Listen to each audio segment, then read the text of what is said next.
everybody. We're going to give everybody a minute to come on in, file on in, get comfortable, and we're going to get started. And we're going to try this again. We were going to do this last night like we normally do, but the little one wasn't feeling quite well. She was a little under the weather, so we had to postpone it till tonight. So please, please, please share out when you get in to your groups and your friends and things like that that you think might find this interesting or enjoy these kind of podcasts or streams. We do like to determine who sees us, not Facebook. So say hello when you come in. And if you're new here, let us know where you're from. We always love to have new victims here in the crypt. But this is going to be a fun one. We've got 2 stories tonight, and they're going to be a lot of fun. So we're just going to give everybody a little bit of time to get in here. Let's see what's going on in the chats real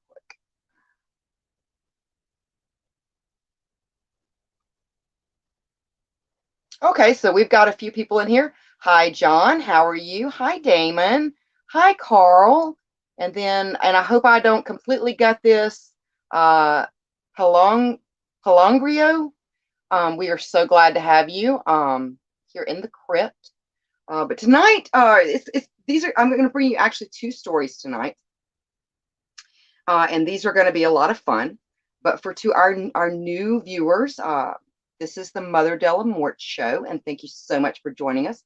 I am your host, Mother De La Morte, and we normally talk about much high strangeness and mystery and urban legend and things like that. So again, these are going to be 2 really, really fun stories.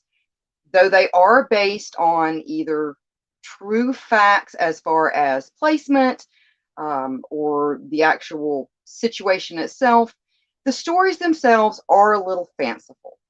So I'm going to leave it to you guys, the viewers, to decide what you think about them.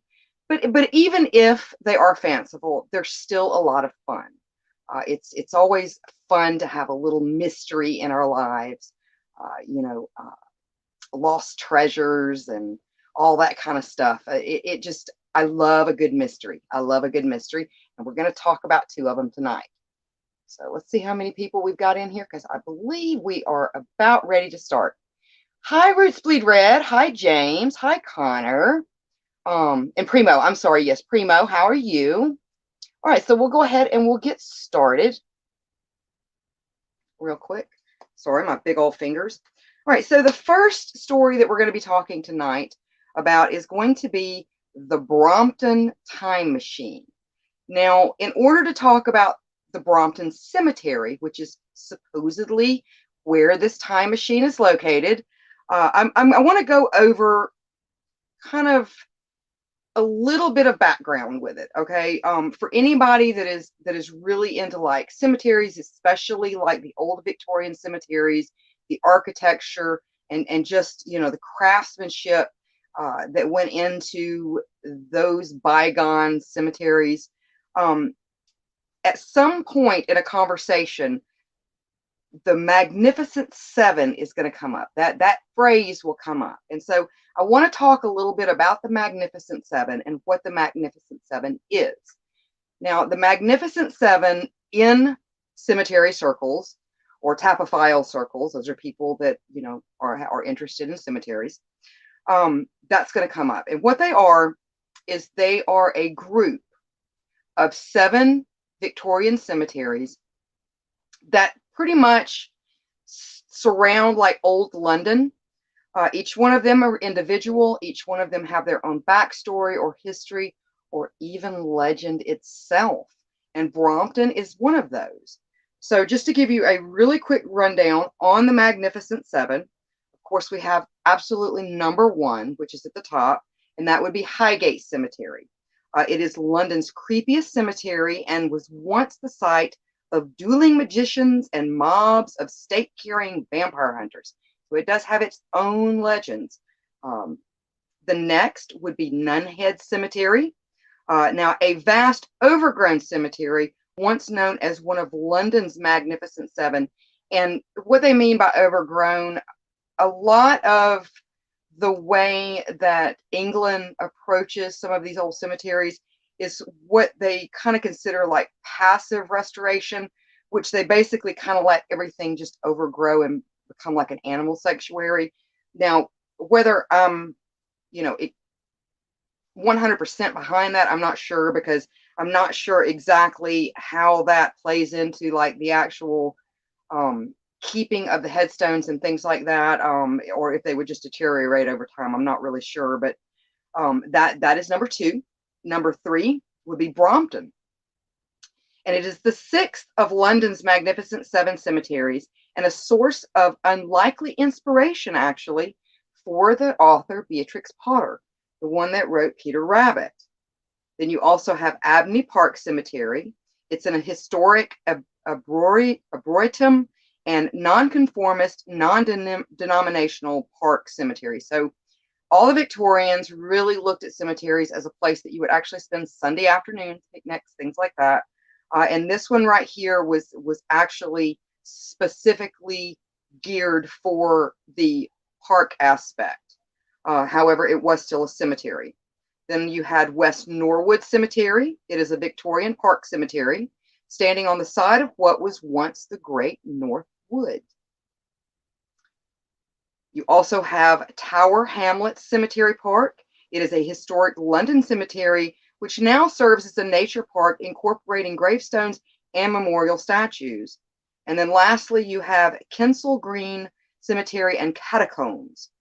It's winding paths and ramshackled mausoleums in the oldest park cemetery in London. So it's actually the oldest. So let's see what's going on here in the chats. And then we're going to get into our first story, which is the Brompton Time Machine. So this will be fun. All right. Hi, Dom. How are you? And guys, if you guys have not caught the Dom and Tom's World on Fridays, definitely check it out. This week, they'll actually be having Tyler F. and West from Scurryface on as their guest. So that's going to be a lot of fun. So definitely check into them tomorrow at 8 p.m. Eastern Standard Time. But they're on each Friday. So yeah, check them out for sure. And then Roots Bleed Red says, I used to go to my friend's grave and eat and hang out. I even napped there once.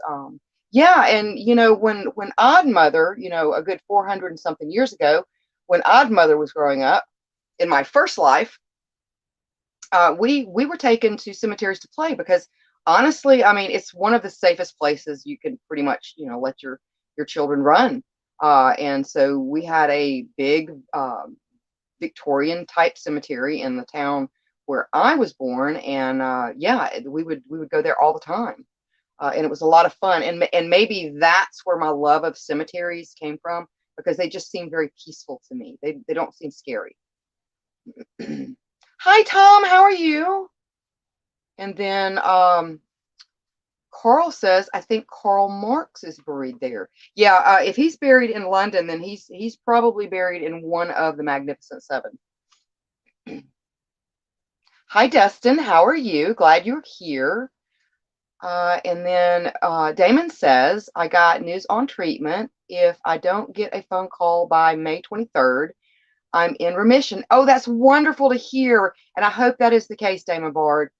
Currently, I'm in pre-remission status.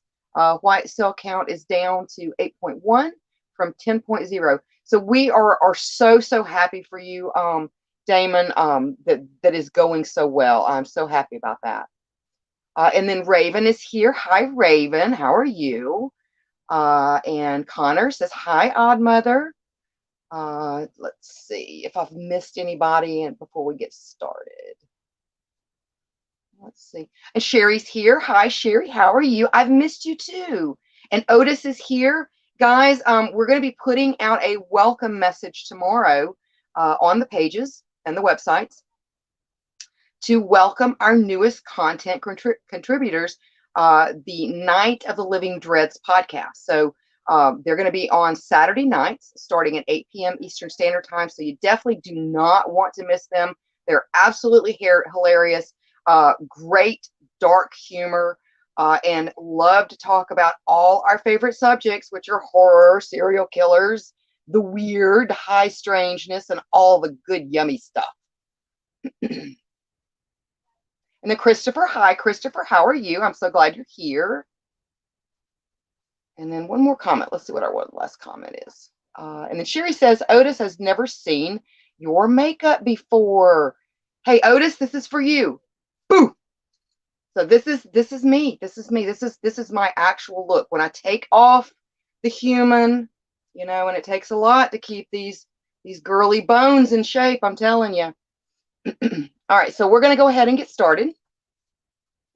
So first we're going to be talking about the Brompton time machine. And again, the Brompton Cemetery is one of the Magnificent Seven. So many of the graves at the Brompton hint at lives lived in far-flung corners of the world. There are examples at Brompton of British people who traveled the world and of people from abroad who made their homes in London. So really, if you think about it, every cemetery is in its own right a time machine. On one such stone, the image of Anubis, the ancient Egyptian god of death, but otherwise quite assuming as a headstone goes. This marks the grave of Joseph Bromley, another well-traveled individual to be laid to rest at Brompton along with his family. The grave has the names and ages of, or the graves, I should say, have the names and ages of several small children who died young. 4 children aged between 8 months and 10 years who died in a single week in 1852, victims of whooping cough. A tragedy for any family to have to endure. Followed only a few years later, the children's mother died at the age of just 34, leaving Joseph to bring up their 8 surviving children alone. And oh my God, get off of that lady if you have that many children. So Joseph Bonamy made a name for himself as an Egyptologist and an artist, accompanying expeditions to ancient sites in Egypt and gaining a reputation for producing extremely accurate drawings and diagrams of the incredible old structures and artifacts to be found there. He spent years in Egypt, returning to London in 1840, where he worked as a catalog collection, or worked 2 catalog collections of ancient Egyptian artifacts, including those at the British Museum, where he eventually became the curator of Sir John Sloane's Museum, a position he held from 1861 to his death in 1878. Now, there's a reason I'm giving you some of this backstory information. So, Bonamy's father and brother were well-respected architects, and Bonamy himself also had some talent in that direction. He designed the Egyptian Revival Gateway at Abney Park Cemetery, which we spoke about just a moment ago, and the remarkable facade of the offices serving the Temple Works Flax Mill in Leeds, which opened in 1841. The Egyptian Revival was at its height in the first half of the 19th century, when Bonamy was working in Egypt and London, and when the Crystal Palace was moved from Hyde Park to Sydenham Hill in 1854, and helped to design the Egyptian court that was part of the permanent exhibition there. Now, one of the most mysterious monuments at Brompton has many strange stories and theories attached to it. It has been linked to Joseph Bonamy, whose grave is situated nearby. The imposing Egyptian Revival-style mausoleum of Hannah Courtroy has earned itself the bizarre reputation of being Brompton Cemetery's time machine. Hannah Courtroy is a shadowy figure. Little is known about her origins or her life. She is simply described as a mysterious society lady with fabulous wealth. She is not, though, thought to have ever married, but it is thought her connection with John Courtroy is where she acquired her reputed wealth. It is possible that she was his mistress, and he may have been the father of her 3 daughters, 2 of whom were buried at Brompton with their mother. There are rumors that Hannah may have also been a mistress to royalty. What is known? Born in 1784, and it isn't exactly clear when, as a young woman, Hannah went to work for a wealthy man named John Courtroy, as an employee of the household. He was 70, but when Hannah gave birth to 3 daughters, she insisted Cortroy was the father. Although many doubted her claim and believed her to be a gold digger, paternity wasn't provable in the 1800s. Whatever the truth, Hannah took his name, and when he died, a huge battle began over his assets, which wasn't settled until 1827. Hannah did wind up receiving the bulk of his estate. That money enabled her to indulge her fascination with all things Egyptian. She began a friendship with Egyptologist Joseph Bonamy, who dazzled her with stories of Egyptian iconography and astrology. Set a little apart from other graves, the mausoleum occupies a little island around which the cemetery path curves, a prominent and no doubt expensive spot for the tomb. It was not completed when Hannah died in 1849, and she was only interned there in 1854 when the monument was finished. Unlike many of the other grand monuments at Brompton, no plans for the tomb survive. This is one of the things that has encouraged the conspiracy around it, including, of course, the fact that the key to the mausoleum has been lost, meaning that no one can get inside. And it is this that has fueled the rumors that the tomb may be more than what it appears to be. So let's check the comments real quick, and then we'll get on with it. Hi, Kenneth. How are you? Hi, Sykes. So glad you're here. Let's go back to where we were real quick. And I'll try to keep my big finger out of everybody's face. Let's see. All right. Thank you, Sherry. Yes, please share.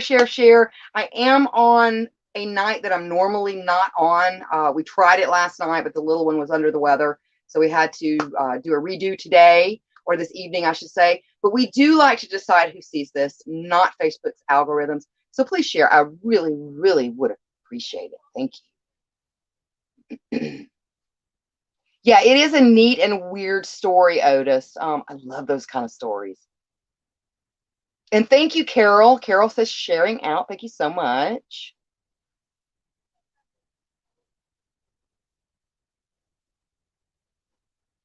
My teeth are phenomenal. Thank you.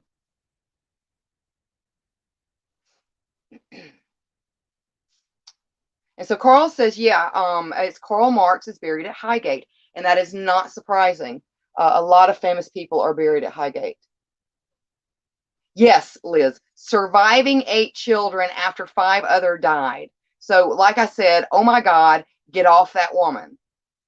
I could not imagine having that many kids. I believe I would probably hit an early grave too. There were 5 that died, Liz. So, oh my gosh, that's just crazy.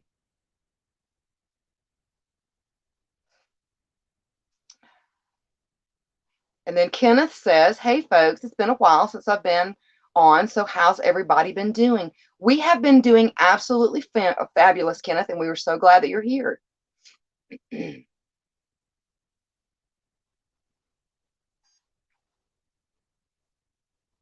Hi, Mikey. How are you? And Chris, hi, Chris. How are you? So glad you're here. Yes, Tom. Sharing is caring. Thank you. Thank you.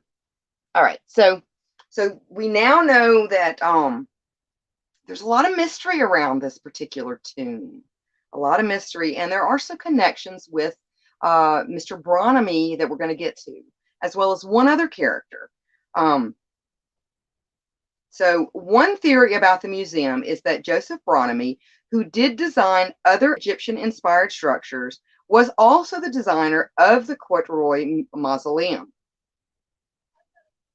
Another man now by the name of Samuel Warner, also buried nearby, but in an unmarked grave, was an inventor, and some allege that he too played a part in the design of the tomb. One story even alleges that he and Bonamy were involved in the occult, and through this, they had discovered the secrets of time travel. Warner's death in mysterious circumstances in 1853 has led some to argue that he was killed because of what he discovered while working on his inventions. Another theory about the mausoleum is that it is not a time machine, but a teleportation device, and that similar tombs in other cemeteries in London could perform the same function. That Bonamy designed Hannah's mausoleum, a theory given some credence by its pyramid-shaped peak and by the mysterious hieroglyphics inscribed on the walls of the tomb and on Bonamy's own headstone. The Victorians, of course, were fascinated with the idea of time travel, and some believe that the pharaohs had discovered its secrets. Might Bonamy have learned the time travel trick during one of his expeditions to the pyramid? If he did, he could have passed it on to his business partner, a mysterious London inventor of the naval weaponry called Samuel Alfred Warner, which we had spoke about just a moment ago, who is also buried at Brompton Cemetery. Warner's inventions included an invisible shell, or as it is sometimes put, a bomb that could be teleported a short distance, a kind of psychic torpedo. Now, incredibly, the Royal Navy was so intrigued by Warner's metaphysical argument that allowed him to stage several demonstrations. At least one of the ships was destroyed during these trials, although none of them offered conclusive proof as to if the weapon was or its efficiency. The connection with Warner and his psychic torpedo and the Courtroy mausoleum makes the rumors more likely to be a teleportation chamber than a straightforward time machine, if one were to believe such things. Some even theorize that the Courtroy mausoleum was part of a network of chambers erected in the Magnificent Seven cemeteries that were built in a ring around central London in the 19th century. Oddly, there is also an eighth mausoleum resembling the Courtroy's tomb that is located in the Montlhéry, I never pronounce this correctly, cemetery in Paris. So the big Paris cemetery where Jim Morrison is buried, that one. So almost 100 years later, one strange story is still swirling around Hannah's tomb, thanks in great measure to its missing key. Ultimately, the mystery won't be solved until a new key is inserted in the lock and the heavy bronze wings open to reveal the tomb's secrets. The end. So I always like a good mystery. Even though fanciful, I always love a good mystery. So let's see what's going on in the comments. And then I think we're going to take a short commercial break. And then we're going to talk about the Amber Room. So if you're not familiar with the Amber Room, it is one of probably hundreds of missing treasures and gold and things like that that we can contribute to the Nazis. So it is one of the Nazis' missing treasures. And, you know, those always end with face melting. So, you know, we're going to talk about that. It's a fascinating subject. And one of, like I said, many stories of missing artifacts and missing treasures associated with the Nazis. So let's see what's going on in the comments, and then we're going to go to a commercial break.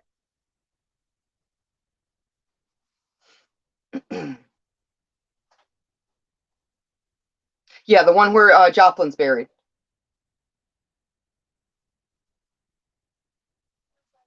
I know, right, John? So John says they've got to open that. I know. I'm just so curious. Erected. Psychedo. Yes. Call the locksmith. I know, right? But I don't know what the lineage is on that. I don't know if that family is still around. And they just haven't given their permission. I don't really know. It really does inspire more detective work. and more rabbit holes to dive down. So yeah, so definitely if somebody knows or finds out, let me know. And so Chris says, if the key to the mausoleum is gone, why don't they just get a wrecking ball and knock the door off its hinges? Oh no, they couldn't do that. Why destroy something so beautiful? All right, let's see. So Damon Bard says his grandma was one of 21 children. Oh my good God. Could you imagine? That would be 21 years of being pregnant. Oh.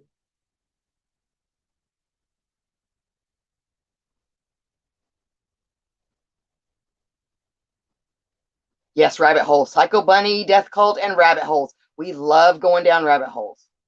All right, so we're going to go to a quick commercial break, and then we're going to get to the Amber Room. This is a fun one.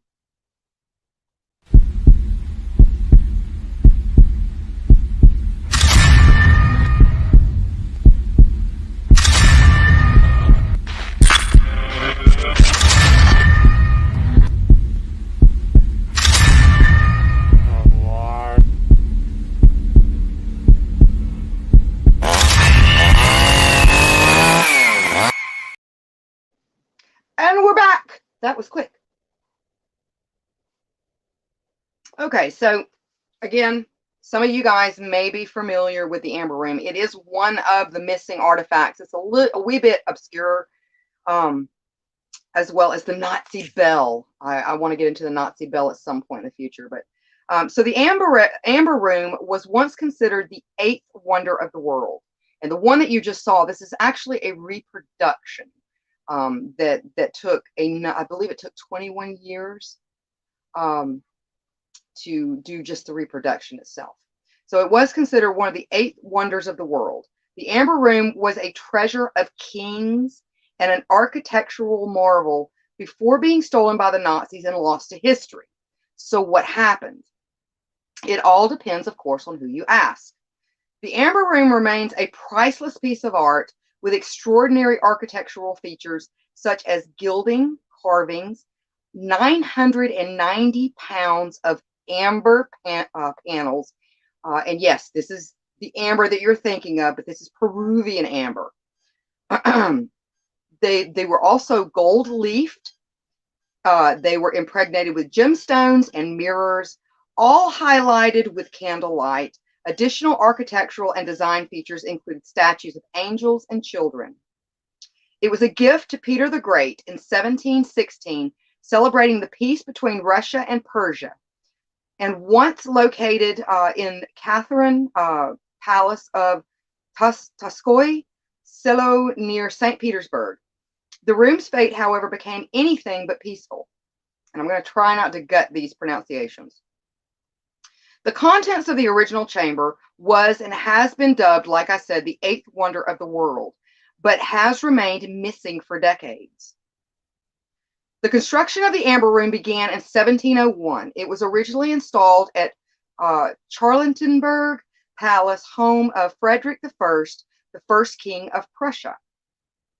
Truly an international collaboration, the room was designed by German barbaric sculptor Andres Schuttler and constructed by the Danish amber craftsman Gottfried Wolfram. Peter the Great admired the room on a visit, and in 1716, the King of Prussia, then, like I said, Frederick William I, presented it to Peter as a gift, cementing the Prussian-Russian alliance against Sweden. The Amber Room was shipped to Russia in 18 large boxes and installed in the Winter House in St. Petersburg as a part of a European art collection. In 1755, Katerina Elizabeth ordered the room to be moved to the Catherine Palace in Pushkin, named Tarskio Selo, or Tsar's Village. Italian designer Bartolomeo Francisco Rastelli redesigned the room to fit into its new larger space using additional amber that was shipped from Berlin. So anytime you hear a conversation about the amber room, it is spoken about as if it's a room that's put in a room. It's very bizarre, and it took me a long time to really get my head around the way that they refer to this particular room. Um, it's very odd, and maybe not so odd for that time, but as you think today, it's the conception is just a little odd. Okay, so after another 18th century renovation, the room covered about 180 square feet and glowed with 6 tons of amber and other semi-precious stones. The amber panels were backed with gold leaf, and historians estimate that at the time, the room, at the time that it was built, was worth $142 million in today's money. Today, it would be priceless. Over time, the amber room was used as a private meditation chamber for, let me try this one again, Katrina Elizabeth. It was used as a gathering room for Catherine the Great and a trophy space for amber connoisseur Alexander II. However, on June 22nd of 1941, Adolf Hitler initiated Operation Barbarossa, which launched 3 million German soldiers into the Soviet Union. The invasion was led to loot or the looting of tens of thousands of dollars worth of art and treasure, including the illustrious Amber Room, which the Nazis believed was made by Germans and therefore most certainly made for Germans. As the forces moved into Pushkin, officials and curators of the Catherine Palace attempted to disassemble and hide the Amber Room. When the dry amber began to crumble, the officials instead tried hiding the room behind thin wallpaper. But this ruse didn't fool the German soldiers, who tore down the Amber Room within 36 hours, packed it into up to 27 crates, and shipped it to Königsberg, Germany, present-day Kaliningrad. So yeah, and if you notice, the ceiling to that room is like completely gone, like you can see outside. So it's very bizarre how, I don't know, it's just a really weird concept to me for some oddball reason. The room was then reinstalled in Königsberg's Castle Museum on the Baltic coast. The museum's director, Alfred Rode, was an amber aficionado and studied the room's panel history while it was on display for the next 2 years. In late 1943, with the end of the war in sight, Rode was advised to dismantle the Amber Room and crate it away. In August of the following year, Allied bombing raids destroyed the city and turned the Castle Museum into ruins. And with that, the trail of the Amber Room was lost. So let's see what's going on in the comments real quick. Find out what's going on with it. And so Chris says, have I spoke about Baba Yaga? I have not done a specific topic on Baba Yaga, but Baba Yaga has been discussed in some of our group feeds. It is a very, very interesting folktale. Baba Yaga is very, very interesting, especially being that she is seen as kind of a demon, so to speak, but she's also looked upon as not. She's a good guy and a bad guy. Most often, though, you do find her notated as a bad guy in folklore.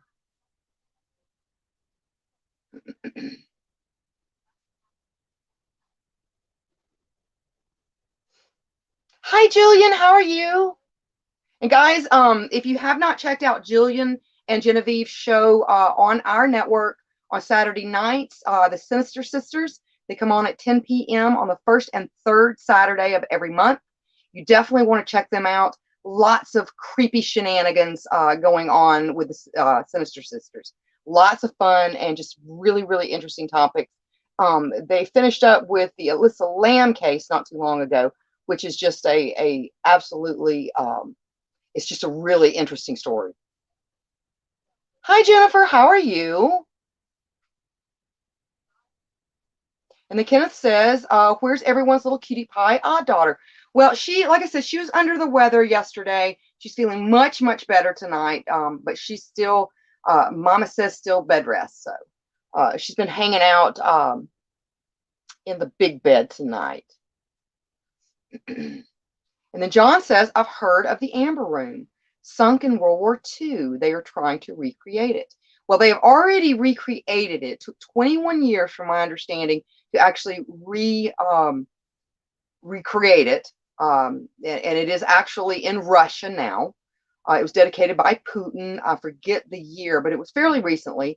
There are, which we're going to get into here in just a minute, there are different thoughts on where the Amber Room may be located. It's a lot. It reminds me a lot of like the Oak Island treasure, to where there are just so many rumors of like where it could be or what happened to it. And then we do have some updated information from October of 2020. So I really want to follow that, because that looks like that could be a really good lead.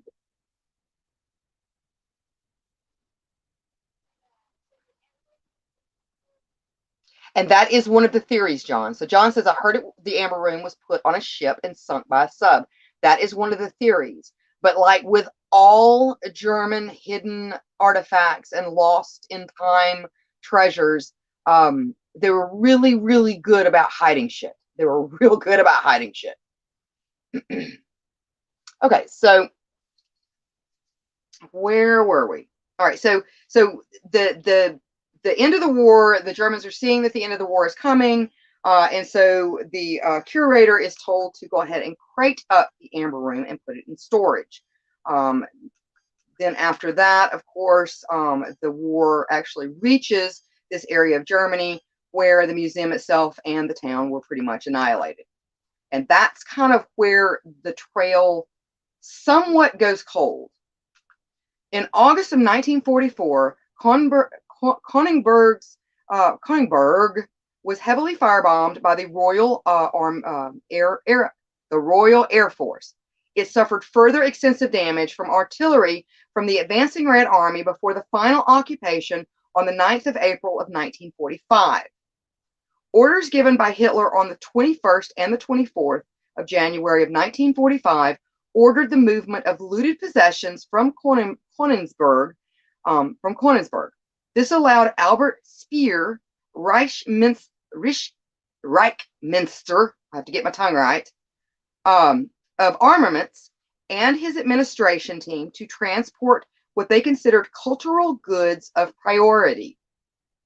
However, before the Amber Room could be moved, Erich Koch, who was in charge of civil administration in Konigsberg during the final months of the war, abandoned his post and fled from the city, leaving General Otto Lasch in command.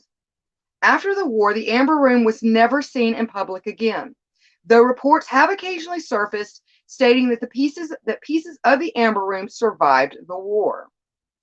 Several eyewitnesses claim to have spotted the famous room being loaded aboard the Wilhelm Gustave, which left Guinea on the 30th of January of 1945, and then was promptly torpedoed and sunk by a Soviet submarine. It seems hard to believe that crates of several tons of amber could go missing, and many historians have tried to solve the mystery.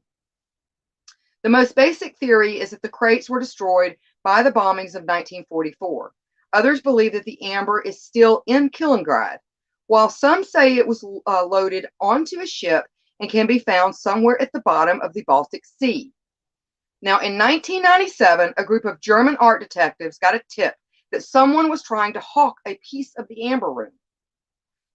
They raided the offices of the seller's lawyer and found one of the room's mosaicked panels in Bremen. But the seller was the son of a deceased soldier and had no idea that this was a panel to the original Amber Room. One of the more extreme theories is that Stalin actually had a second Amber Room and that the Germans stole the fake one. In 1998, two separate teams, one German and one Lithuanian, announced they had located the amber room. The German team pointed to a silver mine, while the Lithuanian team believed that the amber treasure was buried in a lagoon. Of course, neither of the two locations turned out to hold the amber room. Now, in 2004, a lengthy investigation by British investigative journalist Catherine Scott Clark and Adrian Levy concluded that the Amber Room was most likely destroyed when Kronenberg Castle was damaged, first during the bombing of Königsberg by the Royal Air Force in 1944, and then by the Soviets' burning of the castle, followed by shelling of the remaining walls. Now, official assessments set out in documents from the Russian National Archives written by Alexander Busov, head of the Soviet team charged with locating the Amber Room following the war, agrees with this history. But then again, when you're dealing with communism, they're not really forthcoming with information. So you kind of have to look at other things that may be going on around a particular situation to really figure out what may have been going on. So we saw that with the Black Plague.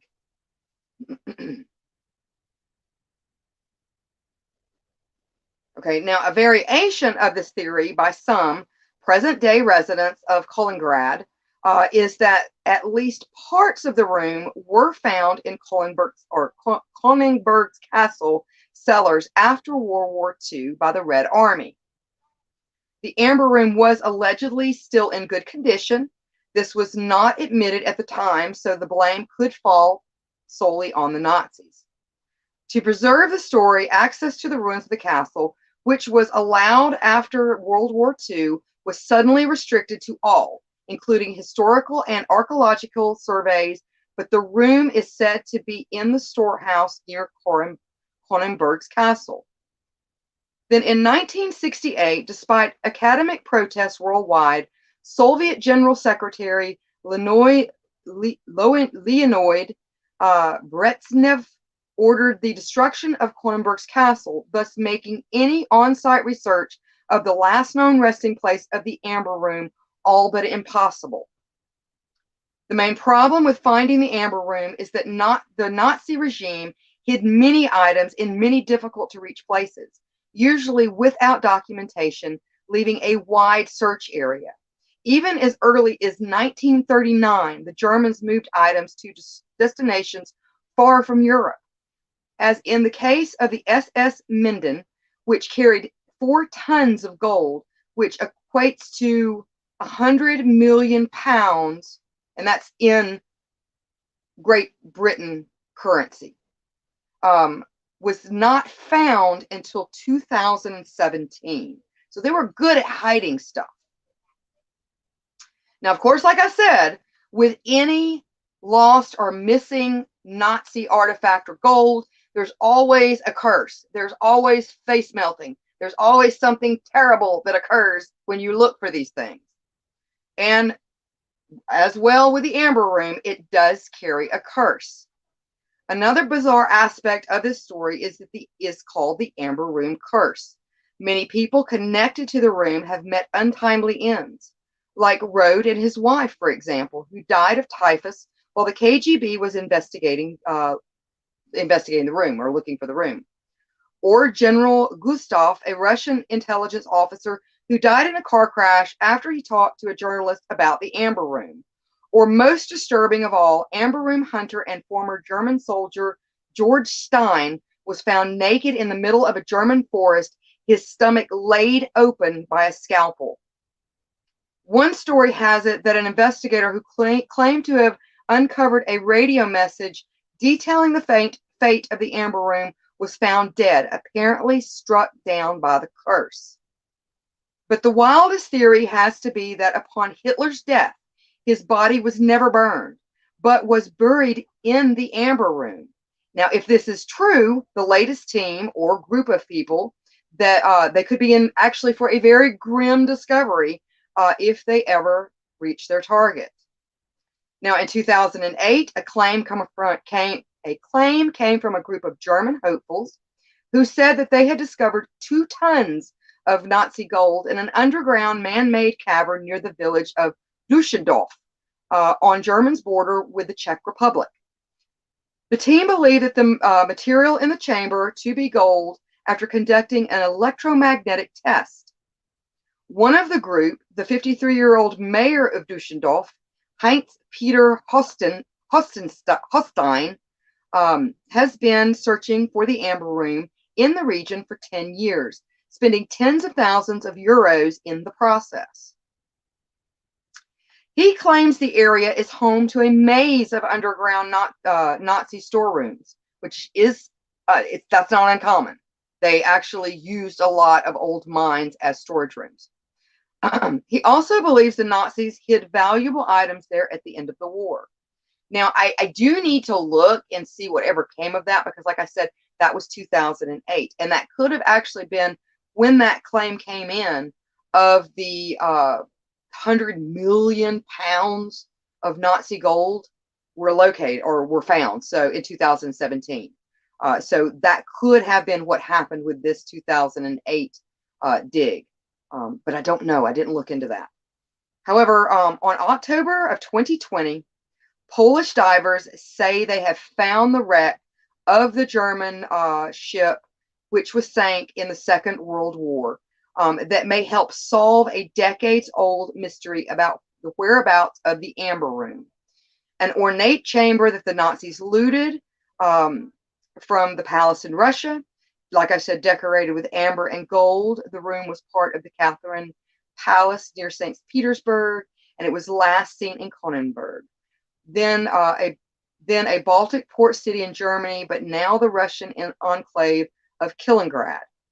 The Karlsruhe steamer, or the ship, sailed for Kronenberg in 1945 with a heavy cargo before Soviet warplanes sank it off the coast of Poland. And again, some information says that it was a sub. Divers from the Baltic group say they have found the wreck of the Karlsruhe. We have been looking for the wreckage since the last year, when we realized there could be some interesting and undiscovered stories lying at the bottom of the Baltic Sea. Now, divers say they found military vehicles that many crates with unknown contents in the holds of the ship. It is practically intact, is what they're saying. In its holds, we discovered military vehicles, porcelain, and many crates, which contents are still unknown. The ship had been taking part in Operation Hannibal, one of the largest sea evacuations in history, which helped more than a million German troops and civilians from East Prussia escape the Soviet advance toward the end of the Second War. So they may actually be talking about a different ship here, but both located or both believed to be located in the Baltic Sea. Documentation from the time suggested the vessel left Kronenberg in a hurry with a large cargo and 1,083 people aboard. All this put together stimulates the human imagination, finding the German steamer and the crates with contents as yet unknown resting at the bottom of the Baltic Sea may be significant to the whole story. In 1979, and again, this is going back to them kind of making a copy. In 1979, the Soviet government decided to reconstruct a replica of the Amber Room at Targosilo, which is the Catherine Palace. A process that was to take 24 years and require 40 Russian and German experts in amber craftsmanship. Using original drawings and old black and white photos, every attempt was made to duplicate the original Amber Room. This included the 350 shades of amber in the original panels and fixtures that adorn the room. A major problem was the lack of skilled workers, however, since amber carving was a nearly lost art form.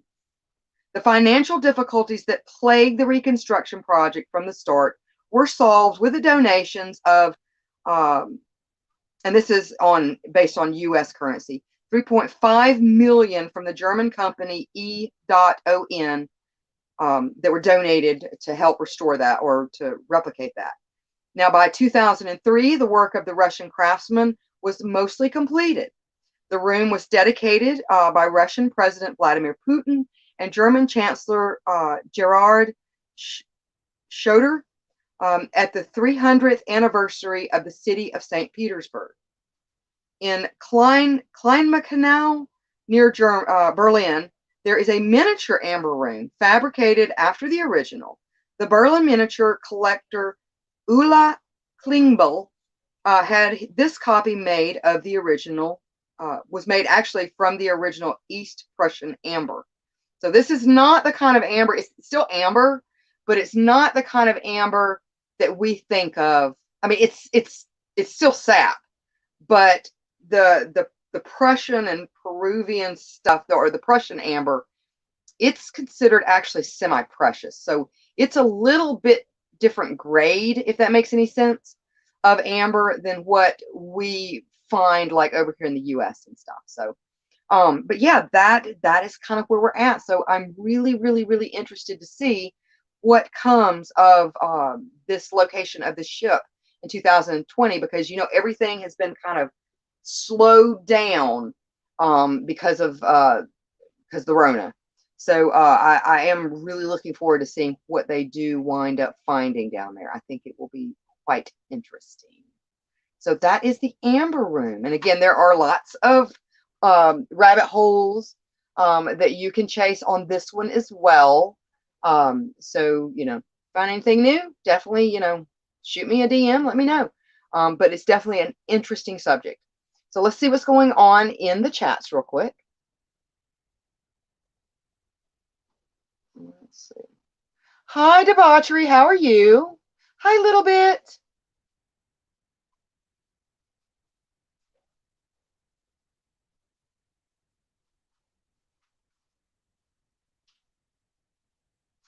And so Jennifer says, I would agree on that. And Davy Jones will not give up so easily, if at all. And this is true.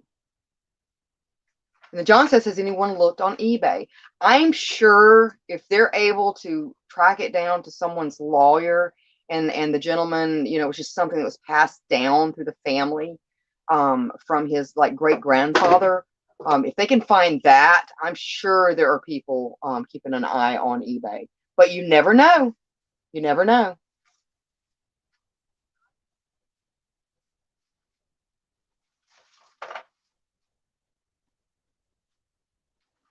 And then John says, the fact that no pieces have been found, I will go with it at the bottom of the ocean. It's in Davy Jones's locker. I would agree. Now, I thought I had included it, but there is also a couple of mines that they believe that the panels could have been sunk down into, and then they were flooded to make it, twice as difficult. But yeah, they're still finding stuff. Like there were reasons that the Germans were like in Egypt and different places like that, because they moved a lot of stuff out of Europe.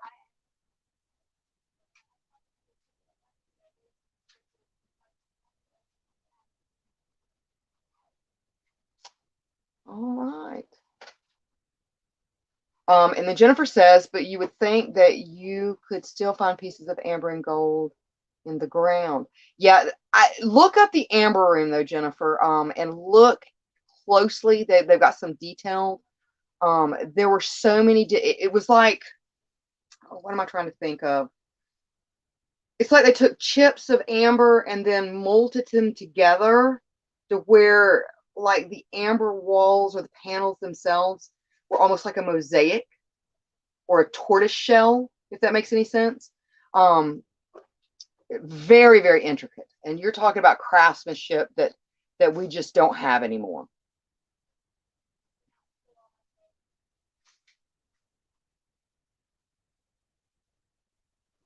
And Jennifer says, so they may have broken it down and hid it in multiple places that would make it a lot harder to find.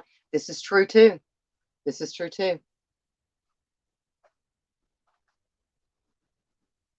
I hope, and so John says, I hope they find it someday. That would be really cool. Yeah, I do too. There's some stuff that I like it just to remain a mystery, like Jack the Ripper. I don't ever want to know who Jack the Ripper is.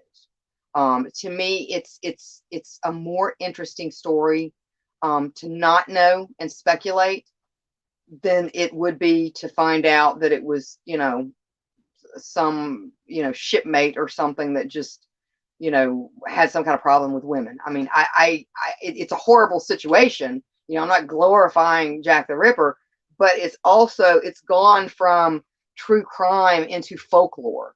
And I think that for me is where Jack the Ripper belongs, in folklore. But things like the Amber Room, and things along those lines, yeah, I would really, really, really like to see them find some of that stuff. That would be amazing, because I can remember when they found the Titanic. I can remember when its location was not known. It was only guessed upon. And it was a hugely big deal when the Titanic was found, because the Titanic was reaching kind of, sort of, that folklorish legend, but it hadn't quite gotten there yet. But yeah. And then John says, that would be the world. What would the world be without mystery? Absolutely. Absolutely. That's the reason I love these kind of stories, even though, quite often very fanciful, kind of like a fishtail, but they're fun. They're a lot of fun. All right, guys. Well, I hope, and let's see, Chris says fossilized resin, that kind of amber. Yes, but the particular grade of this amber was considered semi-precious. Amber is considered like something special, but this particular type of amber was semi-precious. So it was a little bit higher grade than what we think of as the fossilized resin. But yeah, look it up online. Look it up online and look at some of the small details when they get like some of the close-ups. Amazing, absolutely amazing. So, but guys, I hope you enjoyed the show tonight. This was a lot of fun. Next week we're going to be having a guest on, and we're going to be talking about cemeteries. So that's going to be a lot of fun. So definitely join me back next Wednesday. We're normally on Wednesday at 10 p.m. Like I said, we had to reschedule for tonight, but this has been a great night. It's been a lot of fun. Stay tuned tomorrow night for the Dom and Tom show. Tyler F. and West is going to be on there with Scary Face. And then we're going to have Roots Bleed Red. And then we'll be having like the Midnight Movie Watch Party. We'll be doing that. And then on Saturday, we've got a whole big lineup for you guys. We'll get a schedule out on that as well.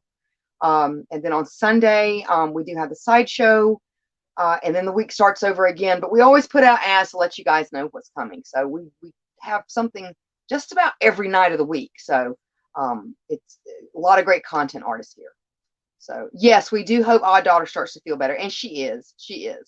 Mama Lion just made her stay in the bed today to make sure. So, but guys, you guys have a pleasant weekend and pleasant nightmares, and we will see you back here next Wednesday. Bye. This is Mr. Applewhite speaking. There is nothing wrong with your device. Join me here on Psycho Bunny DC. A delightfully dreadful consternation of horror content